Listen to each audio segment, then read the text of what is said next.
In today's video, I'm going to teach you how to email customer statements in QuickBooks Online. First, open QuickBooks Online and sign into the company you want to work with. Give the page a moment to load so all your sales data is up to date. This ensures the statement reflects the latest invoices, payments, and credits. If you use multiple companies, double-check you're in the correct file before moving on.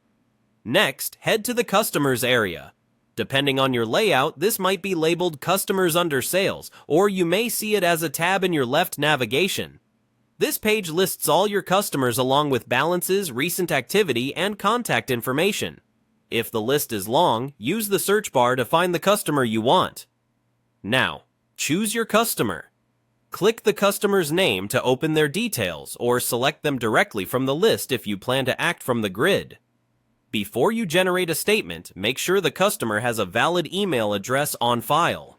If you need to add or correct it, open their profile, update the email field, and save.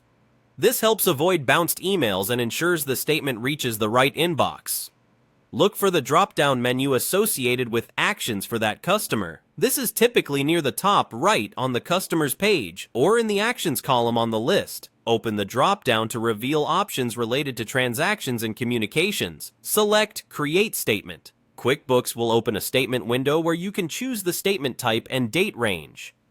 Common statement types include balance forward or open item, depending on whether you want to summarize by period or list outstanding transactions. Pick the date range that suits your needs, like the prior month or a custom period. Review the preview to confirm the totals and line items look correct.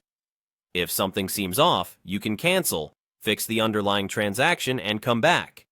When everything looks good, click Save and Send. This will open the email dialog with the statement attached as a PDF.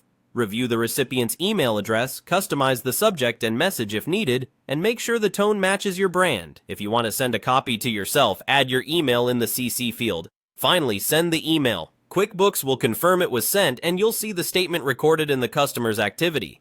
That's all it takes. Open QuickBooks Online, go to Customers, choose your customer, use the drop-down to create a statement, then save and send. With these steps, you'll deliver clear, professional statements in just a few clicks.